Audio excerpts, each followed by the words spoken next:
बिस्मिल्लाहिर्रहमानिर्रहीम। इससे पहली वीडियो में हमने आपको बताया था कि जिन्नात का वजूद है या नहीं है, और कुरान और हदीस हमें इसके बारे में क्या बताते हैं, और बहैसियत मुसलमान हमें इसके ऊपर क्या अकीदा रखना चाहिए। आज हम बात करेंगे जिन्नात की तख्लीक के ज़माना के बारे में और वजह, तस्मिया और इनकी अक़साम के हवाले से। बहुत ही अहम और मालूमाती वीडियो है जो आज आपको पेश की जाएगी। नाज़रीन इकराम, जिन्नों को जिन इसलिए कहते हैं कि ये नज़रों से ओझल रहते हैं। कुरान मजीद फुरक़ान हमीद के अंदर अल्लाह रब्बुल इज़्ज़त फरमाते हैं कि बेशक वो यानी शैतान और इसका कबीला तुम्हें देखता है जहाँ से तुम उन्हें नहीं देख रहे होते। मकसद यह है कि इंसान जिन्नों को उनकी असली सूरत में जिसमें वो पैदा हुए हैं नहीं देख सकते, ताहम जिन्नात कभी दूसरी चीज़ों की सूरत में नज़र आ सकते हैं, जैसे कि हैवानात की सूरत में देखे गए हैं। नाज़रीन इकराम, अगर जिन्नात की तख्लीक के ज़माने के बारे में बात की जाए तो कुरान मजीद फुरक़ान हमीद के अंदर ये बात हमें मालूम होती है कि जिन्नात का ज़माना ये इंसानों से पहले का है। जब इंसान पैदा किया गया तो इंसान से पहले जिन्नात का वजूद मौजूद था। जैसे कुरान मजीद में अल्लाह रब्बुल इज़्ज़त फरमाते हैं, वलक़द ख़लक़नल इंसान मिन सल्सालिम मिन हमइम मस्नून वल्जान्न खलक़नाहु मिन क़ब्लु मिन नारिस समूम। अलबत्ता तहक़ीक़ हमने इंसान को बजने वाली मट्टी, खनखनाते काले सड़े गारे से पैदा किया, और जिन्नात व शयातीन को इससे पहले ही यानी हज़रत आदम अलैहिस्सलाम से पहले ही लू वाली बहुत गर्म आग से पैदा किया। तो इससे हमें ये मालूम हुआ कि अल्लाह रब्बुल इज़्ज़त ने इंसान की तख्लीक से पहले जिन्नात को पैदा फरमाया था, और जिन्नात पहले मौजूद थे। और इब्लीस का तज़किरा भी कुरान मजीद के अंदर मौजूद है, तो इब्लीस भी जिन्नात में से ही था। तो इसका वजूद इंसान से पहले का है। अल्लाह रब्बुल इज़्ज़त ने जिन्नों को आग से वजूद बख्शा है। रसूलुल्लाह सल्लल्लाहु अलैहि वआलिहि वसल्लम पर नाज़िल शुदा वही से यही बात मालूम है, और ये रोज़े क़यामत तक कुरान मजीद के अंदर ये तिलावत होती रहेगी। और इंसान से पहले हमने जिन्नों को लू वाली आग से पैदा किया। इसी तरह सूरह रहमान के अंदर भी खालिक कायनात ने इसके बारे में फरमाया कि उसने जिन्नों को आग की लिपट से पैदा किया। और नबी करीम सल्लल्लाहु अलैहि वआलिहि वसल्लम का फरमान आलीशान है, आप फरमाते हैं कि फ़रिश्ते नूर से तख्लीक हुए और जिन बुलंद होने वाले आग के शोला से वजूद में आए, और इंसान उससे जो तुम्हारे लिए बयान हुआ है यानी मट्टी से पैदा हुआ है।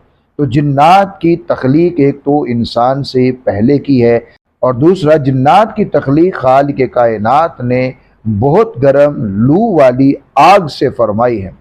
जिन्नात को आग से अल्लाह रब्बुल इज़्ज़त ने तख्लीक फरमाया है। नाज़रीन इकराम, अगर जिन्नात की इक़साम के हवाले से हम बात करते हैं तो इसके बारे में भी हमें अहादीस के अंदर मुख्तलिफ़ अक़साम इनकी मिलती हैं। जैसे कि नबी करीम सल्लल्लाहु अलैहि वआलिहि वसल्लम ने इसके बारे में इरशाद फरमाया है कि जिन्नों की तीन किस्में हैं। नंबर एक, जो हवा में उड़ते हैं। नंबर दो, जो सांप और कुत्तों का रूप धार लेते हैं। नंबर तीन, जो कभी एक जगह पड़ाव डालते हैं और कभी कूच करते हैं। जब जिन्नों का खसूसी जिक्र किया जाता है तो उसे जिन्नियु कहा जाता है, और जो लोगों के साथ मिलजुल कर रहते हैं उन्हें आमिर कहा जाता है, और जो जिन बच्चों को चिमट कर खौफ ज़दा करते हैं उन्हें अरवाह कहा जाता है, और जो इनमें से खबासत और सरकशी पर ही कमरबस्ता रहते हैं उन्हें शैतान कहा जाता है। और जब ये खबासत में बढ़ जाए तो उसे मारिद सरकश कहा जाता है, और जब ये जिन चट्टाने तक मुंतकिल कर सकें और उनकी रऊनत और तकब्बुर हद से ज़्यादा बढ़ जाए तो उन्हें इफ़रीत कहा जाता है। नाज़रीन इकराम, शेखुल इस्लाम इब्न तैमिय्या रहमतुल्लाह अलैह फरमाते हैं कि जिन मुख्तलिफ रूप धार लेते हैं, कभी इंसानों और कभी हैवानों के रूप में, कभी सांपों और बिच्छू वगैरह की सूरत में ज़ाहिर होते हैं। کبھی اونٹ، گائے، بکری، گھوڑا، خچر اور گدھے کی صورت دھار لیتے ہیں، اور کبھی پرندوں اور انسانوں کی شکلیں دھار لیتے ہیں۔ جنات بہت سی صورتوں میں نمودار ہوتے ہیں، تو اس لیے جنات کا وجود بھی ہے، جس طرح کہ ہم نے پچھلی ویڈیو کے اندر قرآن اور حدیث کے ساتھ آپ کو بتایا تھا کہ جنات کا وجود ہے۔ تو آج کی اس ویڈیو کے اندر ہمیں یہ پتہ چلا کہ جنات انسانوں سے پہلے کے ہیں، اور جنات کی تخلیق خالق کائنات نے آگ سے کی ہے، اور جنات کی کئی اقسام ہیں، اور ان اقسام کے اندر جنات تقسیم ہیں، اور اسی طرح جنات انسانوں کی طرح بہت سارے قبائل، مسالک، مذاہب اور ادیان کے اندر بھی تقسیم ہے۔ ان کے اندر کافر بھی ہیں اور ان کے اندر مسلمان بھی ہیں، اور جنات انسانوں کی طرح شریعت مطہرہ کے مکلف بھی ہیں۔ نبی مکرم صلی اللہ علیہ وآلہ وسلم یہ جنوں اور انسانوں کے لیے نبی اور رسول بن کر آئے ہیں، جیسا کہ قرآن مجید کے اندر جنات کا تذکرہ موجود ہے، ان کے اسلام لانے کا تذکرہ بھی موجود ہے۔ نبی کریم صلی اللہ علیہ وآلہ وسلم کے بارے میں قرآن مجید فرقان حمید کے اندر اس کے بارے میں موجود ہے۔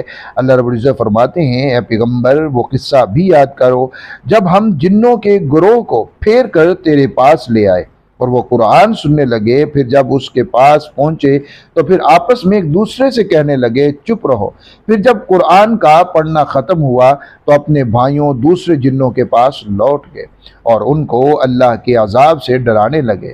بلکہ جن اور انسانوں کی پیدائش کی غرض و غایت اگر دیکھیں تو قرآن مجید فرقان حمید اس کے بارے میں ہمیں یہ بتاتا ہے، وَمَا خَلَقْتُ الْجِنَّ وَالْإِنسَ إِلَّا لِيَعْبُدُونَ، اور جنوں اور انسانوں کو اللہ فرماتے ہیں کہ میں نے صرف اپنی عبادت کے لیے پیدا کیا ہے۔ تو اس وجہ سے ہمیں یہ معلوم ہوتا ہے کہ جنات کے اندر بھی ادیان موجود ہیں، اور مومن جن اسی طرح جنت میں داخل ہوں گے جس طرح مومن انسان جنت میں داخل ہوں گے، اور کافر جن اسی طرح دوزخ میں داخل ہوں گے جس طرح کافر انسان دوزخ میں داخل ہوں گے۔ اسی طرح بہت سارے واقعات بھی تاریخ اسلام کے اندر موجود ہیں جن میں جنات کی نیک نامی، جنات کے نیک اعمال اور اس طرح اور بھی بہت ساری چیزیں وہ ہمیں ملتی ہیں۔ تو جنات یہ انسان سے پہلے پیدا کیے گئے، آگ سے پیدا کیے گئے، اور جنات کی مختلف قسمیں بھی ہیں، اور جنات کے مختلف مذاہب،